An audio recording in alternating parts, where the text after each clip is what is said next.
finally announces the iPhone 4S. We also get a release date for iOS 5. And if the iPhone event just ended, why are we all disappointed? All this and more coming up right now.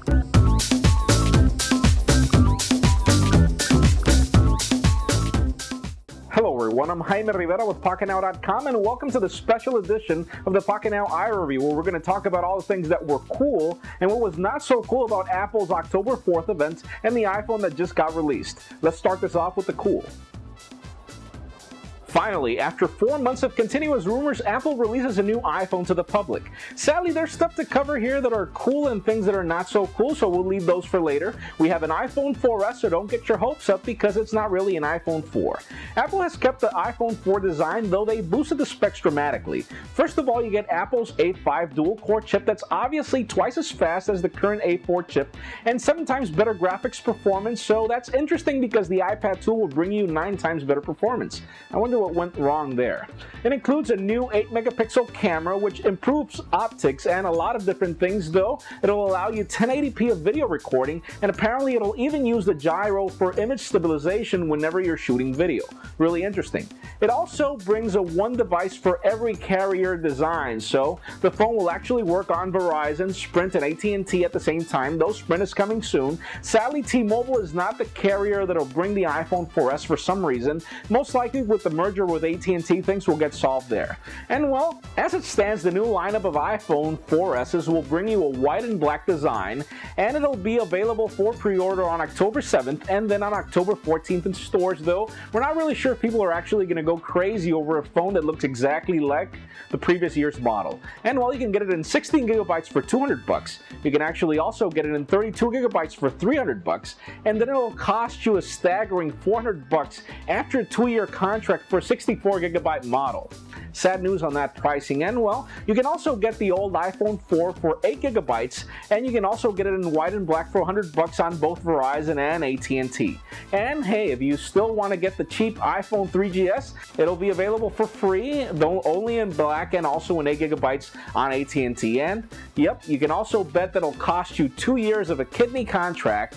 And that's pretty much the new lineup of iPhones. I mean, we were expecting something a little better, but we'll leave that a little bit for later. Just hit us up on comments to see if you'll be in line on October 14th for your apparent iPhone 4S. We also got an official date for the release of iOS 5. The first Goldmaster candidate was released to developers after the event on October 4th, and we can expect the official iOS 5 to be seeding to your devices and to everybody as of October 12th, and it'll also include iCloud. Now, if you're interested in some iTunes Match Love, you'll sadly have to wait until the end of October for the United States, though we still have no dates for when it will be released to other countries, so we'll be waiting upon that, and we'll keep you posted whenever we get news for other countries. Now, even though there wasn't one more thing after the event, the mix between a new and enhanced version of iOS 5 and the iPhone 4S is really what took the spotlight. Apple seems to finally be cashing in on their purchase of Siri and Nuance's Dragon dictation technology, and they've integrated into iOS 5, though exclusively for the iPhone 4S. Note that this feature will not be available to legacy devices that will be rocking iOS 5, meaning the iPhone 4 and the iPhone 3GS. Siri is being sold as more than just voice control, and they're actually keeping the name. The service uses artificial intelligence to not only hear what you're saying, but also knowing what you mean. The ads show people asking their iPhones to send text messages to people, or responding to emails, or actually even scheduling appointments while they're on the go, or even tasks. Call this more than just voice control on steroids. I do see that the only key feature for selling the iPhone 4S is actually Siri, because aside from that, the internals are not really compelling enough to sell the iPhone 4S in comparison to the iPhone 4. It'll initially be launched in beta, meaning it'll only work in English, French, and German, but we're hoping that it'll be rolling out to other languages in the future, though we sadly don't have any specific dates for that. And before we get to the not so cool section, Apple also released 2 new applications that will probably be built in or bundled with your next generation iOS release. One was Cards, which we actually liked. It's like Hallmark on steroids because it has the idea of allowing you to create special cards within your iPhone, and all you have to do is actually submit the card to Apple, and they'll print it out and actually send it to wherever you want for a price, either in the United States or internationally. It was actually a really cool service because all you have to do is take pictures vendors are actually build everything within your iPhone and then just ship it out. It's actually seamless and interesting, and you can actually also just pay with your iTunes account. Really interesting. Another service they've released is Find My Friends, where you can actually choose to share your location with friends and actually also family. Though, not really sure if you're going to be liking people stalking you or anything, but you can actually choose who's going to be getting your information. You can also choose at what times they're going to be getting your information or not. Kind of interesting, though. Again, this is actually going to be free, so a real no-brainer if you want to give it a try and then think about if you want to keep it or not.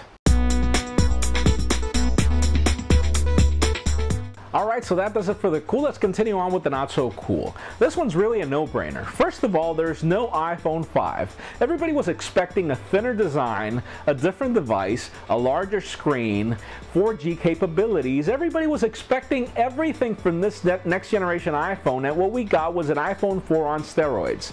Kind of really disappointing because, first of all, we didn't get the iPhone 5, no new design. People are crazy about the fact that the 3.5-inch display is actually dated. Make sure you read Brandon Miniman's recent editorial about how everybody's disappointed with this release of the iPhone 4S, and well, aside from that, Apple didn't even release an unlocked version of this iPhone 4S. So first of all, you'll be stuck with either AT&T, Sprint, or Verizon for starters, and then most probably Apple will make us wait probably a year before we get an unlocked device, if ever. Not really sure what to make of it, but sadly we are disappointed because, well, I could actually be flashing this iPhone 4 and say, hey, I have an iPhone 4S. People won't really be able to tell the difference.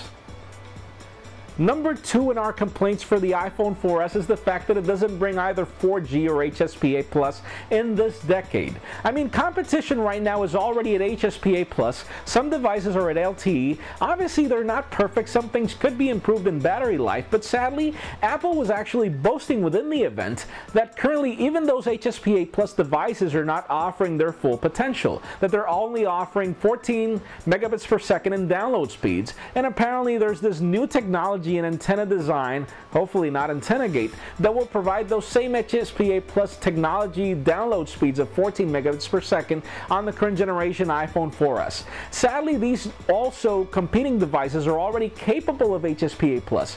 Even if the networks eventually bring the speed, those devices are going to be capable, and the iPhone 4S is not going to be capable. So, sad news on speeds. And 4G LTE, not sure what to make of that yet. That does it for today's show. Thank you very much for watching. I'm Jaime Rivera. Remember to leave your comments down below of what you thought of the event. And also, don't forget to give us a thumbs up if you like what you saw.